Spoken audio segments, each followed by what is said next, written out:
কথা বলি শোনে, আমার মুজাতে জামান নবীর প্রেমিক ছিলেন, তখন তিনি যুবক ছিলেন, নবী নবী নবী নবী নবী নবী করে পাগল হলে ওই যে ফুরফুরা শরীফের পশ্চিম দিকে ধনকুতা বলে জায়গা আছে, যেখানে আজকে ঈদগাহ আছে, ওখানে ঈদগাহ ছিল না, জঙ্গল ছিল গো।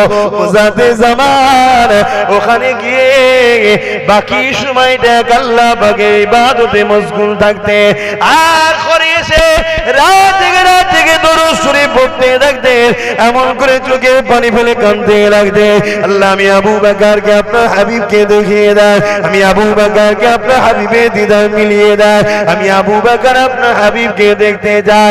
রাজা দিন আসে, যায় রাত আসে, আল্লাহ নবীর দিদারের জন্য কাঁদতে থাকে।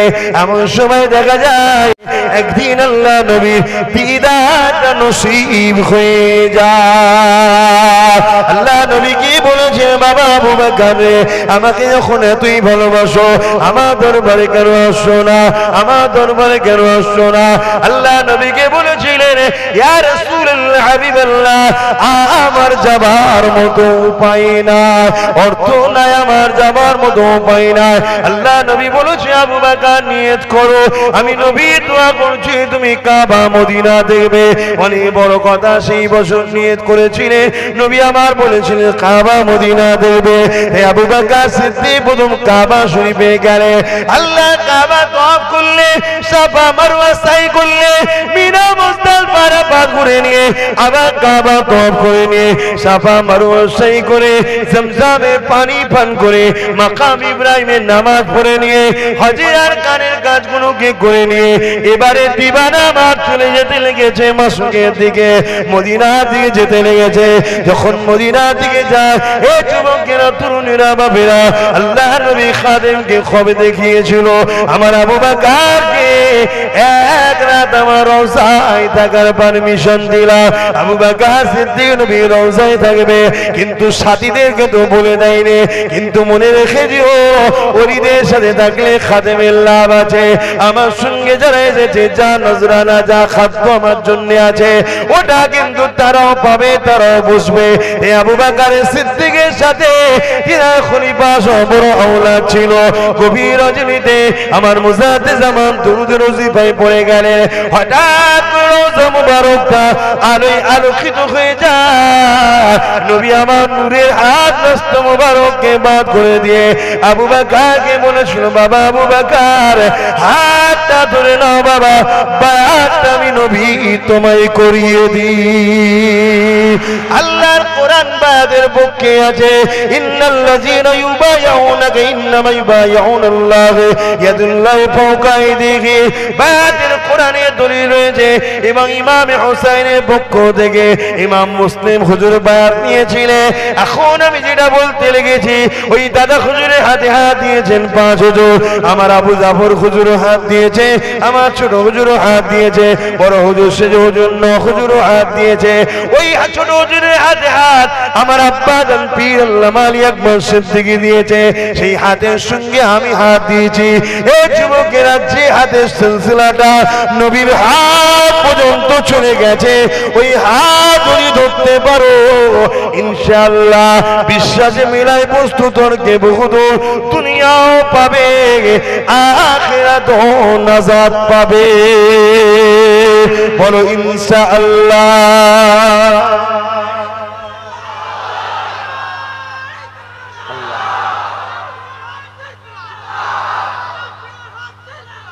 আমার ভাইয়েরা, হয়তো আল্লাহ কখনো কখনো আমাদেরকে একটু পরীক্ষা নেয়, কিন্তু অন্তরের দিক দিয়ে আমরা শান্তিতে আছি।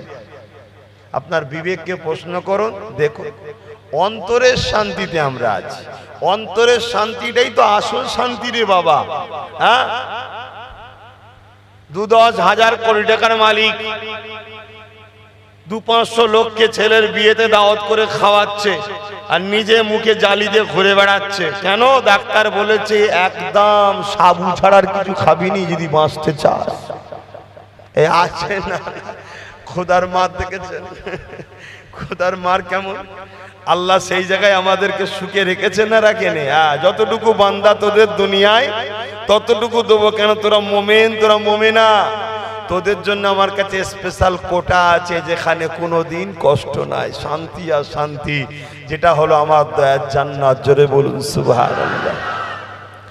ওই জায়গাটা যখন তোদেরকে দিয়ে দেবো, ওরে বান্দা বান্দির ওটা এত সুন্দর জায়গা, ওই নিয়ামতটা পেয়ে তোরা দিবানা হয়ে যাবে।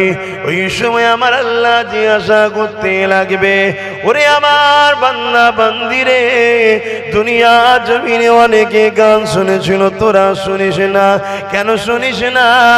আল্লাহ তোমাকে খুশি করব বলে তুমি বলেছিলে জান্নাত দেবো, জান্নাতে নাকি হুরেরা আমাদেরকে শোনাবে। তাই দুনিয়ার ডুপ্লিকেট, এমন করে দুনিয়ার এই নকলদের গান আমরা শুনি না। ওই সময়তে তারা বলতে লাগবে, এ আমার বান্দা বান্দিরে, দুনিয়া জমিনে অনেক বসা জায়গা ছিল, গানের আড্ডা, যাত্রার আড্ডা, অনেক এমনও জায়গা ছিল যেখানে গেলে চোরদেরকে দেখা যায়, যেখানে গেলে দালাল দেখা যায়, যেখানে গেলে হারামখোর দেখা যায়, যেখানে গেলে এতিমদের রক্ত চুষাদেরকে দেখা যায়, যেখানে গেলে বিধবাদের হক মারা লোককে দেখা যায়।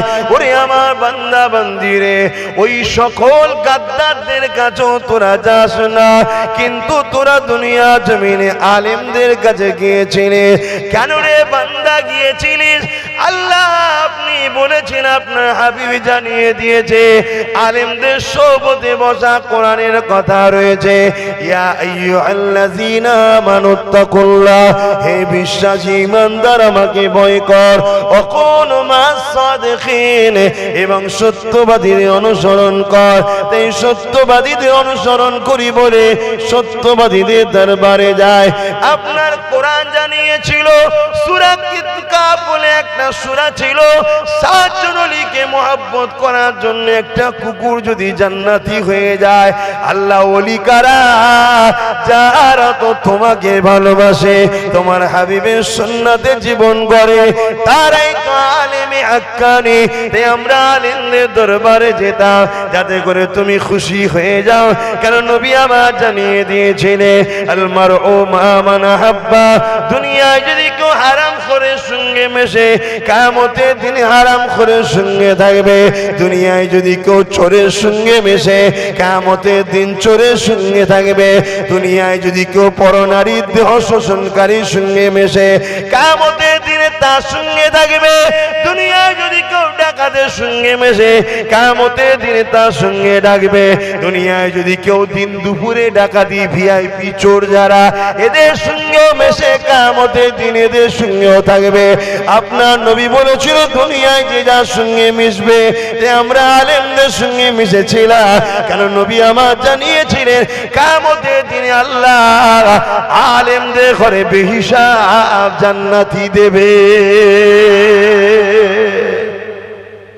আল্লাহ, তাই আমরা যাইনি, আমরা আলেমদের কাছে ছিলাম। হয়তো লস হয়েছিল খোদা, দুনিয়াবি নজরে লস, কিন্তু হাকিকাতে লাভ। ঠিক না বেটি? হাকিকাতে লাভ। তো বান্দা বল, তোরা তো দুনিয়ায় এত কষ্ট করেছিলিস, কত লোক যাত্রায় যেত, সিনেমা দেখতো, ফাংশনে যেত, মদ খেত, চুরি করত, ডাকাতি করত, কত লোক পরের জমি জায়গা দখল করে নিত। তোরা তো করিস না বান্দা। আজকে বল, এসব গুলো করিসনি কার জন্য? আল্লাহ তুমি অখুশি হবে তাই করিনি, নাই পাওয়ার ছিল। আমরাও পারতাম বক্সিং ঝাড়তে খোদা, কিন্তু ঝাড়ি দি, তুমি নারাজ হবে তাই। জুলুম করিনি, তুমি অখুশি হবে তাই। এ বান্দারে বল, তাহলে আমি যে ওয়াদা করেছিলাম, ওই ওয়াদা কি তোরা পালন পেয়ে গেছিস? জান্নাতকে পেয়ে বান্দারা বলতে লাগবে, ও রাব্বি আল্লাহ পাক, আপনি যা ওয়াদা করেছিলেন তার থেকে অনেক অনেক অনেক অনেক বেশি সুন্দর নিয়ামত আপনি আমাদেরকে জান্নাতটা দিয়ে দিয়েছে।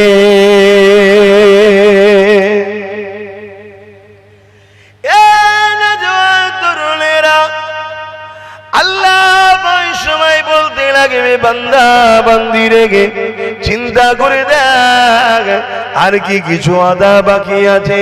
জান্নাতে হুর পেয়ে, জান্নাতের সুন্দর বাগিচা পেয়ে, জান্নাতের খাদ্য পেয়ে, আরামের জিন্দেগি পেয়ে বান্দা ভুলে গেছে আর একটা নিয়ামতের কথা। তাই বান্দা বলবে, আল্লাহ আপনি যা দেবেন বলেছিলেন তার থেকে অনেক বেশি নিয়ামত আমরা পেয়েছি। যদি জানতাম জান্নাত এত সুন্দর, সামান্যটুকু যদি ভুল করে ফেলেছি ওটাও করতাম না। সামান্য দুনিয়ায় যদি কিছু নিবার আশা করেছিলাম ওটাও নিতাম না। আল্লাহ ওই সময় বলতে লাগবে, ওরে আমার বান্দারে তোরা ভুলে গেছিস আমি আল্লাহ ওয়াদা করেছিলাম তোদেরকে যা তা দিয়েছি, তো আর একটা ওয়াদা বাকি আছে বান্দা শুনে রেখে দে। 70,000 পর্দাকে সরিয়ে দিয়ে এই চোখ যিনি বানিয়েছে, কান যিনি বানিয়েছে, জমিনে যিনি আমাদেরকে বাস করতে দিয়েছেন, আসমানকে যিনি বিনা খুঁটিতে রেখেছে, যিনি আমাদেরকে কত সুন্দর করে বানিয়েছে, সেই আল্লাহ আমাদেরকে দিদার দিয়ে দেবে। আরো জোরে বলুন সুবহান। আল্লাহ দেখতে গেলে বাপ কাতারটা ঠিক করতে হবে তো নাকি গো? হারাম করে সারা জীবন মুখ দেখবে, গরিব এতিমদের রক্ত চুষা পিপাসুদের মুখ দেখবে, আর তুমি বলবে আল্লাহ বা তোমায়ও দেখবো। এই হয় কখনো? আলেম দেখলে নাক সিটকায়, আলেম দেখলে নাক সিটকায়, আর শয়তান দেখলে স্যার আসেন না, স্যার স্যার আসেন না, স্যার এই করে না, করে না। তারা মনে হয় আল্লাহ দেখবে। এই যুবক, ভুল মানুষের হয়, শোনার পরে পরিবর্তন হয়ে যাওয়াটা হলো আসল জিন্দেগি। জোরে বলুন সুবহানাল্লাহ। এই পৃথিবীতে এমনও পাপ ছিল নিজের মেয়েকে জ্যান্ত পুঁতে দিয়েছে, তথাপিও মোহাম্মদ রসুলের কাছে এসে শোনার পরে তওবা করে যখন কেঁদেছে, আল্লাহ তাকে দুনিয়া থেকে জান্নাতের আবার সার্টিফিকেট হতে দিয়েছে। জোরে বলুন সুবহানাল্লাহ। পরিবর্তন হওয়া আমাদের জিন্দেগি, আমাদের জিন্দেগি পরিবর্তন হওয়া, কথা বুঝে আসছে? হ্যাঁ, কখনো যখনো যদি টাইম ফালতু থাকে দেখবো কোনি চিন্তা ভাবনা করে, দামি মূল্যবান টাইম দেওয়া যাবে না। এখন মূল্যবান টাইম তোমাদের চলছে, ঠিক না বেটি? কোটি টাকা ইনকামের থেকেও তোমাদের এই টাইমটা বর্তমান মূল্যবান। কেন? তোমরা এখন জান্নাতের খদ্দের। জোরে বলুন সুবহানাল্লাহ। কোটি টাকা থাকতে পারে, পৃথিবীর বুকে সব কিছু থাকতে পারে, জান্নাত পাওয়া যেতে পারে না বাপ। জান্নাত পেতে গেলে কোরআন ও সুন্নাহ অনুযায়ী এবং সেই মাহফিলে বসলে জান্নাতের বাগানে বসা হয়। জোরে বলুন সুবহানাল্লাহ। গল্প বলি না, আমার রসুলের কথা বলছি, আমার আল্লাহর কথা বলছি। কি গো, বলার অধিকার আছে তো নাকি? অনেকে বলে এটা ধর্ম নিরপেক্ষ দেশ, তো কেন বলতে পারবেন না? ধর্ম নিরপেক্ষ অবশ্যই আমিও মানি, কিন্তু বাস্তবে কি ধর্ম নিরপেক্ষ হচ্ছে? হ্যাঁ, সবাই মিলে একজনকে গুঁতো দিচ্ছে না, দেয় না? সবাই মিলে একজনকে শুধু গুঁতোচ্ছে, এটা ধর্ম নিরপেক্ষ হচ্ছে? ধর্ম নিরপেক্ষ কাকে বলা হয়? হ্যাঁ, আর কি চলছে এটা? শুধু টার্গেট করা হচ্ছে। কেন? কেন টার্গেট করা হবে? আমি আমার মতো করে আমার কোরআন পড়বো, আমি আমার মতো করে আমার হাদিস বলবো, আমি আমার মতো করে আমার কোরআন সুন্নাহ জীবন যাপন করব, এই করার স্বাধীনতা আমার আছে। আপনাদের আছে কি? দেশ অধিকার দিয়েছে, কিন্তু বাস্তবে হচ্ছে কি? হয়নি। মাথায় ঢোকা। আর কারা আমাদেরকে ধর্ম স্বাধীনতা কাটছে ওটাও একটু ভাবতে হবে, না ভাবলে শেষ হয়ে যাবে। বাবেরা, নওজওয়ানেরা, এ নবী বাগে প্রেমিকেরা, জান্নাতীরা জান্নাতে চলে যাবে, জাহান্নামীরা জাহান্নামে চলে যাবে, কিন্তু আল্লাহ বাগে একদল বান্দারা আল্লাহ বাগের আরশে আজিমে নিচে দাঁড়িয়ে যাবে। শোনো ভাই আমার, যুবক শোনো, দাঁড়িয়ে চোখ গোনা করেছো, মাথায় টুপি নেই, সুন্নতি লিবাস নেই, জিন্দগিতে অনেক ভুল করে ফেলেছো। কমসে কম জিন্দগিটা এমন কিছু মানুষের সঙ্গে বন্ধুত্ব রাখো, কাজে লেগে যেতে পারে, বিশ্বাস রাখতে পারো। কেননা এইরকম হাদিস তো বুখারীতে রয়েছে। এ যুবকেরা সবাই যে যার জায়গায় চলে গেছে, জান্নাতীরা জান্নাতে, জাহান্নামীরা জাহান্নামে। এমন সময় দেখা যায় একদল বান্দারা আল্লাহ পাকের আরশ আজিমের নিচে দাঁড়িয়ে রয়ে গেছে। আমার আল্লাহ বললেন, ফেরেশতাদের জিজ্ঞাসা কর কি হয়েছে। আল্লাহ তো সবই জানে, কিয়ামতের দিন জিজ্ঞাসা করবে, এটা ঘটেনি ঘটবে। আল্লাহ পাক তিনি ভবিষ্যতের খবর জানে না, জানে না। বলুন বলুন বলুন, ময়দানে মাশরে কি হবে জানে না, জানে না। কেন? তো তিনি সেখানে সবকিছুর মালিক, তাই তিনি জানিয়ে দিয়েছে হাবিব ওই সময় ফেরেশতারা গিয়ে যাবে, ওই বান্দাগুলোকে জিজ্ঞাসা করবে, ওগো আল্লাহ পাকের বান্দা, তোমাদেরকে হিসাব নিকাশ হয়নি? তারা বলবে হ্যাঁ হয়ে গেছে। তাহলে আপনারা এখানে দাঁড়িয়ে আছে, আপনাদের ঠিকানাটা কোথায় হয়েছে? ওই সময় তারা বলতে লাগবে, আল্লাহ পাকের ফেরেশতারে, দয়াময় আল্লাহ দয়া করে আমাদেরকে জান্নাতি ঘোষণা দিয়েছে। তাহলে সবাই জান্নাতে চলে গেছে, আপনারা কেন দাঁড়িয়ে আছেন? ওই সময় তারা বলতে লাগবে, এ আল্লাহ পাকের ফেরেশতারে, দুনিয়ার জমিনে যারা জান্নাতি আজকে ঘোষণা হয়েছে ওরা বিভিন্ন দপ্তরের মানুষ ছিল, কিন্তু আমরা একটা স্পেশাল দপ্তরের মানুষ ছিলাম। কি দপ্তরের মানুষ ছিলে? আমরা কোরআন সুন্নাহর প্রচারক ছিলাম, আমরা আলেম ছিলাম, মুর্শিদ ছিলাম, পীর ছিলাম, আমরা ধর্মের ধর্মগুরু ছিলাম, আমরা মানুষকে আহ্বান করেছিলাম কোরআনের দিকে আসো, এই এই পাবে, আমাদের সঙ্গে বন্ধুত্ব করো, এই এই পাবে। আজ দুনিয়ার জমিনে একদল বান্দা বান্দীরা তারা আমাদেরকে দিনের প্রচারে সহযোগিতা করত, তারা মেহনতের পয়সা দিয়ে মাহফিল করত, মেহনতের পয়সা দিয়ে প্যান্ডেল করে দিত, মেহনতের পয়সা দিয়ে স্টেজ তৈরি করে দিত, মেহনতের পয়সা দিয়ে কোরআনের আলোচনার মাহফিলটা তৈরি করে দিত। আর আমরা সেখানে গিয়ে এলাকার মানুষদেরকে আল্লাহর বাণী শোনাতাম, আর আমরা তাদেরকে বলতাম যারা এই দিনের খেদমত করেছে, আলেমদের সাথে সাথ দিয়েছে, অবশ্যই কিয়ামতের দিনে তারা আলেমদের সাথে জান্নাতি হয়ে যাবে। কিন্তু আজকে বড় আফসোসের বিষয় এটাই, তাদের মধ্যে থেকে অনেক ছেলে মেয়ে জাহান্নামী হয়ে গেছে। আল্লাহর ওয়াদা তো কখনো মিথ্যা হতে পারে না, যতক্ষণ পর্যন্ত না তাদেরকে জাহান্নাম থেকে বার করে আমাদের সঙ্গে জান্নাতি করা হয়। এই যুবকেরা বোনেরা, গল্প বলতে আসিনি, শুনে রেখে দাও, জিন্দেগিতে অনেক ভুল করেছো, কাদের সঙ্গে থাকবে কাদের সঙ্গে মিশবে ঠিক করে নাও। কেননা পৃথিবীতে তিনটে দল নয়, দুটো দল আছে, একটা রহমানের আর একটা হলো ইবলিশের। তুমি ঠিক করে নাও কোন দলে থাকবে। ইবলিশের দলে সারা জীবন স্লোগান দিয়ে, আর কিয়ামতের রহমতের দলে থাকবে, ভাবতে গেলে চলবে না। চলবে? কথা ঠিক করো। তবে রহমানের দলটা এত সুন্দর, রহমানের দলে দুনিয়াতে বাদশাহীও আছে, দুনিয়াতে সংসার জীবন আছে, দুনিয়াতে ইনকাম ব্যবসা বাণিজ্য সব সিস্টেমই আছে, আবার পরকালে জান্নাতও আছে। জোরে বলুন সুবহানাল্লাহ। শুধু রহমানের দলের একটা স্পেশাল বাউন্ডারি আছে, সেই বাইডিং বা বাউন্ডারিটা হলো এটাই, যাই করো নাকি মোহাম্মদ রসুলকে নেতা বলে তিনি যেভাবে করেছে সেইভাবে করতে হবে। জোরে বলুন সুবহানাল্লাহ। বিজনেস রহমানের দলে আছে, কারবার রহমানের দলে আছে, সংসার রহমানের দলে আছে, দোকানদারি চাষবাস সব রহমানের দলে আছে। তুমি সমাজের জনপ্রতিনিধি হতে চাও, রহমানের দলে আছে। তুমি সমাজের ইঞ্জিনিয়ার হতে চাও, বৈজ্ঞানিক হতে চাও, সায়েন্টিস্ট হতে চাও, ডক্টর হতে চাও, উকিল হতে চাও, সব আছে রহমানের দলে। শুধু একটা সিস্টেম ফিক্স করা আছে, সেটা হলো কি, কারো বাপের কথা এখানে চলে না, এখানে শুধু মোস্তফা জানের রহমতের কথা চলে। জোরে বলুন সুবহানাল্লাহ, আরো জোরে বলেন। কে কার নাতি পুতা ওসব এখানে চলে না, এখানে একটাই চলে। আর শয়তানের দলে যে যত বেশি জুলুম করতে পারবে তার কথাই চলে। এটাই হচ্ছে পার্থক্য। কথা বুঝছেন তো নাকি? আমার যুবক ভাইগুলোর অসুবিধা হচ্ছে, যাক টুপি নেই এসে তবুও বসেছো, সুন্নত একটা পালন হচ্ছে না, কমসে কম টুপির যেন দুশ্মনী না করে ফেলে এটা মাথায় রেখে দিও।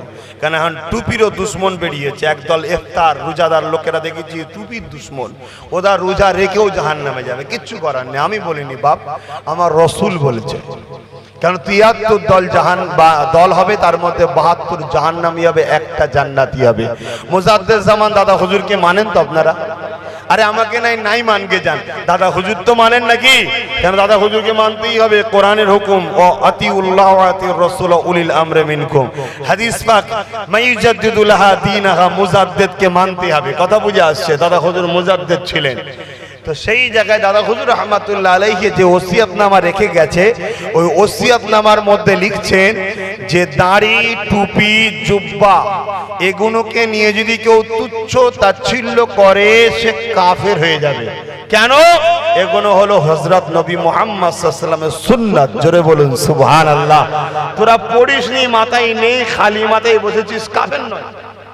শুনছেন না? শোনো না যুবকরা, খালি মাথায় বসেছো, কাফের নয়, সুন্নতের একটা সওয়াব পাচ্ছ না। এই যে আমি খুলে ফেললাম, এই মুহূর্তে আমি সুন্নাত থেকে বাইরে আছি, সওয়াবটা পাচ্ছি না, পড়ে নিলাম, সুন্নাতের সওয়াব হচ্ছে। জোরে বলুন সুবহানাল্লাহ। কিন্তু এটাকে পড়েছি, এটাকে ধান্দায় লাগাচ্ছি। কথা বুঝছেন না? খালি মাথায় থাকার থেকে যে পড়ে এটাকে বেউজ্জুদি করে সে হলো বেশি বড় শয়তান। আমার কথায় কি একমত হতে পারছেন না? পারেন না? কথা খুব ভালো করে শুনবেন। একটা লোক যদি প্যান্ট শার্ট পরে দাঁড়িয়ে চেঁচে সিনেমা হলে ঢোকে, লোক গুরুত্ব দেবে না।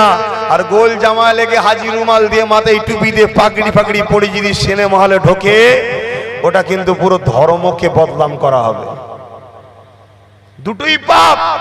ও একটা পাপ করছে কিন্তু কমসে কম ধর্মকে বেউজ্জুদি করেনি, আর এ পাপও করছে, ধর্মকে বেউজ্জুদিও করছে। কথা বুঝাতে পারছি না? পারি না? তাহলে কি যুবকরা বলবে নাকি ওই জন্যই তো আমরা পড়ি না নাকি? না, ওটা বলুনি। তোমার রসুলের সুন্নাত তুমি মানবে না তো কে মানবে? কিন্তু আস্তে আস্তে শেখো। কিন্তু আমার বলার উদ্দেশ্য হলো এটাই যে আজ আমরা গুনাহ করতে করতে করতে করতে এমন জায়গায় চলে গেছি, রোজার মাসে এক গিলাস শরবত খাবার জন্যে আজ আমরা এমন ভাবে চলে যাচ্ছি যে ইফতার পার্টি তৈরি হয়ে গেল। সেই ইফতার পার্টিতে রাসূলের সুন্নাত বালহুম আদাল, চতুষ্পদ জন্তুর থেকেও নিকৃষ্ট এমন কিছু ব্যক্তির মাথাতে দেখা যাচ্ছে না, যায় না। কিন্তু আজ সেখানে দেখা যায় অনেক হযরতজি, বাবারে বাবারে বাবারে বাবার বেশি বলবো না, তাদের ঘরেও দেখি দেখা যাচ্ছে। কই একটু প্রতিবাদ তো নেই? তোমাদের ভাবার সময় এসছে, কাদের ঘরে নিয়ে মিশছো, কাদের সঙ্গে উঠছো, কাদের ঘরে ভাবছো। আর যদি এখন না ভাবো, আব্বাস সিদ্দিকীর আগেও অসুবিধা হয়নি, আজও হবে না, পরেও হবে না ইনশাআল্লাহ। কেন? আব্বাস সিদ্দিকী জানে মুমিনের পায়ে কাঁটা ফুটলে আল্লাহ সাহায্য হয়। জোরে বলুন সুবহানাল্লাহ। কেন? মুমিনের পায়ে যখন কাঁটা ফুটবে, মুমিন তখনই কি বলবে? আলহামদুলিল্লাহ। অমনি নেকি হলো, আর সবর করলো, সবরকারীকে আল্লাহ বলছে আমি তোর বন্ধু। জোরে বলুন সুবহানাল্লাহ। আর একটু জোরে বলা যাবে?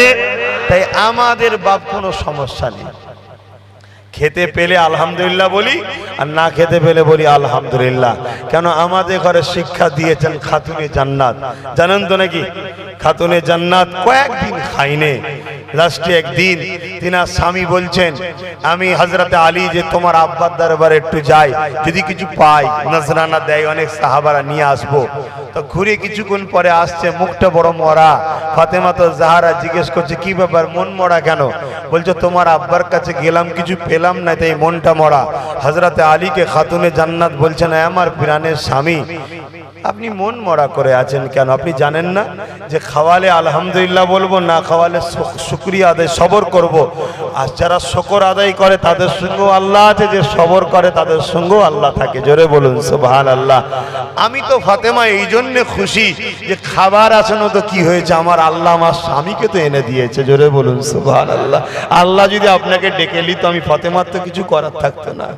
ঠিক না বে? ঠিক গো। তাই আজ আমরা যেটা পাই সেটার উপরে খুশি করব, শুকরিয়া আদায় করব আল্লাহ। বাপেরা আসেন, আমি যে কথা বলছিলাম, আজ আপনারা এখানে দল বেঁধে এসে বসে গেলেন, হাজার হাজার যুবক ছেড়ে এসে বসেছে কর্মজীবন ছেড়ে দিয়ে, দুনিয়ার বিভিন্ন জায়গা ছেড়ে দিয়ে, টিভি গান যাত্রা বিভিন্ন 2 নম্বরী জায়গা ছেড়ে দিয়ে এবং জালিমদের জুলুমের মাহফিল ছেড়ে দিয়ে আজ আপনার কোরআন সুন্নাহর মাহফিলে এসেছে, কিবদের মাহফিল ছেড়ে দিয়ে ইনসাফ ইনসানিয়াতের মাহফিলে এসেছে। এই যুবকের এক কথাই আল্লাহ ওলিদের বাচ্চার কাছে এসেছো, নবীর খানদানের কাছে এসেছো, কি পাবে শুনে রেখে দাও গো। আল্লাহ পাকের ওলি বান্দারা কিয়ামতের দিন বলতে লাগবে, ও আল্লাহ পাকের ফেরেশতারে, ততক্ষণ পর্যন্ত আমরা যাব না যতক্ষণ পর্যন্ত না দুনিয়ায় আমাদের যারা বন্ধু ছিল, আমাদের সহযোগী ছিল, আমাদের সাথী ছিল, আমাদের পায়ে পা মিলিয়ে চলতো, আমরা হাঁটলে তারা মিছিল শুরু করে দিত, আমরা বসে গেলে গোল করে দাঁড়িয়ে আমাদের মুখের দিকে তাকিয়ে থাকতো, আমরা দরুদ পড়ালে তারা জবান খুলে পড়তে থাকতো, আমরা আল্লাহু আকবার বললে তারা গলা শিরা বার করে আল্লাহু আকবার বলতো, আমরা সুবহানাল্লাহ বললে তারা সুবহানাল্লাহ বলতো, আমরা যখন কোনো কথা কোরআন সুন্নাহর বলতাম তারা মনোযোগ দিয়ে শুনতো, কারো কারো চোখ দিয়ে পানি বেরোতো, কারো কারো দিলটা কাঁদতো, কিন্তু গুনাহ করে করে চোখ দিয়ে পানি বার করতে পারে না, কিন্তু কান্নার মুখটা করে নিত। তারা মা বোনেরা পর্দার আড়ালে বসে বসে তারা আমাদের কথা শুনতো। এ আল্লাহর ফেরেশতারা, আজকে তাদের মধ্যে একদল বান্দা বান্দীরা আজ তারা বড় বিপদে পড়ে গেছে, তারা কোন কারণে হয়তো ধরা পড়ে গেছে, তাদেরকে আমাদের সাথে জান্নাতি বানাতে হবে। আল্লাহ আওয়াজ দিয়ে বলবে, ফেরেশতা সাদ্দাকতা, আমার বান্দা সত্য বলছে, যাও বান্দাকে জাহান্নামের দরজার করে নিয়ে যাও, যাদের যাদের যাদের যাদের কথা বলে দেবে তাদেরকে আমার বান্দার সাথে আমি আল্লাহ পাক জান্নাতে যাবার পারমিশন দিয়ে দিলাম। আরো জোরে বলুন সুবহান। যদি মনে হয় আমাদের সঙ্গে মিশলে হুজুর টাকা হবে, টাকা তো নেই তোমাদের কাছে, যাব না। কিয়ামতের দিন যাদের কাছে টাকা নিতে যাচ্ছ তাদের কাছে বলবে, একটু নিয়েছ বাবা, বার করে নিয়ে যা একটুখানি, এই হবে। কিন্তু আমাদের কাছে টাকারও রাস্তা আছে, কে বলেছেন? হ্যাঁ, সব থেকে আনপড় পিছিয়ে পড়া জায়গার নাম হলো ইয়াসরিফ, অর্থাৎ যেটা আজকের নাম হচ্ছে মদিনাতুল মুনাওয়ারা, শহরে নববী, শহরে রাসূল। সেটা অ্যাকচুয়ালি সব থেকে আনপড়, গরিব, বিমারি, গাইয়া যেটাকে বলা হয়, একেবারে পিছিয়ে থাকা একটা শহর। রাসূল ওই শহরকে পছন্দ করলেন, নবী গিয়ে ওই শহরকে বিজনেস করা শিখালেন, এমন শিখালেন ওই শহরে রাসূল সেই দিন থেকে শুরু করে আজকের পর্যন্ত কেউ একজন গরিবও নাই, একটা কেউ কষ্টে নাই, কোনো খুন নাই, চুরি নাই, ধর্ষণ নাই, কোনো দুর্নীতি নাই, ঠকবাজি নেই, ডাকাতি নাই, দোকান সোনা হীরের খুলে দিয়ে চলে যায় নামাজ পড়তে। কেউ একবারও যে কোনো হিরেতে একটা হাত দিলে পালা বড় স্বপ্ন দেখে না। এটা মুহাম্মদ রাসূল শিখিয়েছে, সেই নবীরই আমরা অনুসরণ করে তোমাদেরকে শিখাই। জোরে বলুন সুবহানাল্লাহ। আসো না, এই পাশেই একটা মাদ্রাসা আছে, কি নাম জানো? মাদ্রাসার নাম তাতুলিয়া, জায়গাটার নাম তাতুলিয়া, মাদ্রাসাটার নাম কি? হ্যাঁ, বলতে লজ্জা লাগছে নাকি? তোমার মেজো দাদু নয়? এ যুবকরা, তোমাদের মেজো দাদু নয়? তাহলে জায়গার নাম হচ্ছে তাতুলিয়া, কিন্তু মাদ্রাসাটা হলো আবু জাফরিয়া সিদ্দিকিয়া খারিজিয়া ইসলামিয়া মাদ্রাসা। কথা বুঝে আসছে? বা জামিয়া মাদ্রাসা। ওখানকার আমি ছাত্র, এক সময় পড়াশোনা করেছি। আমার শায়েখ, আমার উস্তাদ বড় হুজুর তুজাম্মেল সাহেব, আল্লাহ তেনার নেক হায়াত ও শরীরকে সুস্থ দান করেন, বলুন আমিন। তিনার বাচ্চা এখন রয়েছে, বড় হয়েছে, আল্লাহ ভাইকে অনেক বড় আলেম করেন। তিনার আর একজন ভাই ছিলেন আলী হোসেন সাহেব, তিনিও আমার উস্তাদ ছিলেন। আরো অনেকে ছিলেন, এখনো অনেকে আছে, তবে সব অনেকে ছিলেন। মুফতি সাইফুদ্দিন সাহেব ছিলেন, মিজানুর রহমান সাহেব ছিলেন। দরুদ শরীফ আল্লাহুম্মা সাল্লি আলা সাইয়্যিদিনা মাওলানা মুহাম্মদ ওয়া আলিহি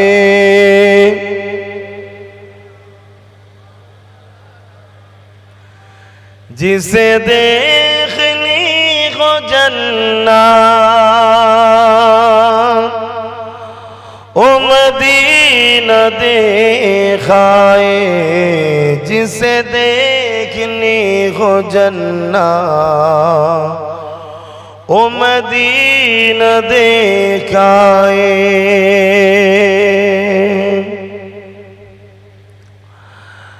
रोज के सामने मैं ये दुआएं मांगता था रोज के सामने मैं ये दुआएं मांगता था मेरी जान निकल तो जाए ये समा बदल न जाए जिसे देखनी हो जन्नत ओ मदीना देखाए तैबा के जाने वालों तुझे दुआएं देता हूँ तैबा के जाने वालों तुझे दुआएं देता हूँ दर मुस्तफा पे जाकर तू ये जगह को भूल जाए दर मुस्तफा पे जाकर तू ये जहां को भूल जाए जिसे देखनी हो जन्नत ओ मदीना देखाए अल्लाहुम्मा सल्ली अला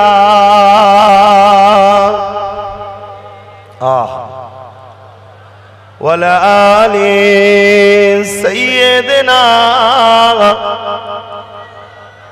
আমার যুবক ভাইরা বোনেরা আব্বা মায়েরা আমাদের সম্পর্ক আমাদের নিসবত তো মদিনার সাথে জোরে বলুন সুবহানাল্লাহ কি সুন্দর জায়গা এর খুব শিগগিরই তো জিলহজ মাস আসছে বহুত মানুষ হজে যাবে তাই তো নাকি গো আপনাদের এখানে কেউ আছে নাকি বছর যাবার নিয়ত করেছে আছে কেউ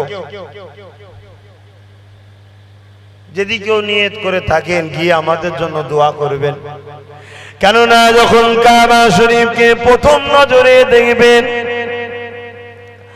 আল্লাহ পাক হাজিরের জন্য তওবা রেখেছে প্রথম যখন দিদারটা নজরটা কাবা দিকে যাবে ওই সময়তে আপনি যে দোয়াটা চাইবেন ওই দোয়াটাকে আল্লাহ পাক কবুল করে নেয়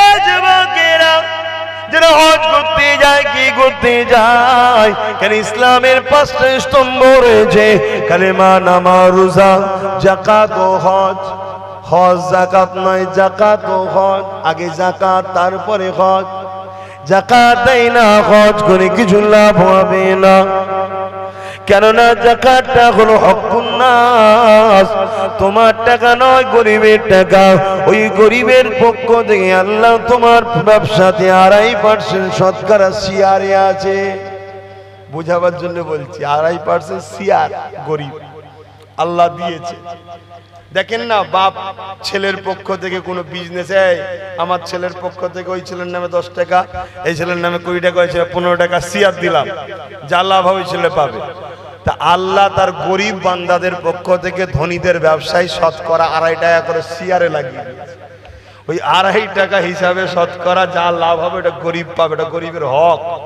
অনেক গরিব মনে করে যাকাত হয়তো যাকাত খাবো ঘৃণা করে নাউজুবিল্লাহ যাকাতকে ঘৃণা করলে ঈমান চলে যাবে ওটা তোমার জন্য পিওর হালাল আমার জন্য যেমন মেহনত করার পরে যেটা হালাল তোমার জন্য ওটা পিওর হালাল কোনো সন্দেহ নেই একদম নাক ছিটকাবে না এবং তুমি ওই টাকা নিয়ে যদি দাওয়াত করে আমাদেরকে খাওয়া আমাদের জন্য খাওয়া যায় তুমি দাওয়াত করবে কথা বুঝতে পারছেন তো হ্যাঁ এ যুবকেরা জন বয়সে তুমি মক্কা শরীফে যাও জন বয়সে মদিনা শরীফে যাও, তোমার আমার মুর্শিদ কেবলা নবী পাকের দিদারের জন্য বড় কাঁদতে থাকতে, দিদরা জেগে জেগে জেগে আল্লাহ নবী দিদারের জন্য বড় কাঁদতে লাগলে। এ যুবকের আজকে যখন একটু উলিয়া উলিয়া আলেমদের কথা হচ্ছে, একটু দাদা হুজুরের কথা বলবো, অসুবিধে নাই তো? বলবো বলবো নাকি বলুন? হাত তুলে তুলে বলুন কারা বলতে বলছে আলহামদুলিল্লাহ। আল্লাহ হাতগুলোকে কবুল করে। কেন আমার মুর্শিদ কেবলা হলো দাদা হুজুর, তিনার বংশের ছেলে, ওটা পরের কথা। কেন রক্তের সম্পর্ক থেকে আগে সম্পর্ক হলো ইমানের সম্পর্ক, তাই তো নাকি গো? না রক্ত সম্পর্ক আগে? হ্যাঁ, রক্তের সম্পর্ক যদি আগে হয় তাহলে নবীর বেটা রক্তের সম্পর্কে জাহান্নামে চলে গেছে। কথা বুঝছেন না, বোঝেন না? রক্তের সম্পর্কে নবীর অনেক আত্মীয় চলে গেছে, রক্তের সম্পর্ক নয় বেলালের। নবী বলছে তুই আমার আগে জান্নাতে ঢুকবি। জোরে বলুন সুবহানাল্লাহ। বেলাল তো লজ্জিত, হুজুর কি বলছেন হুজুর?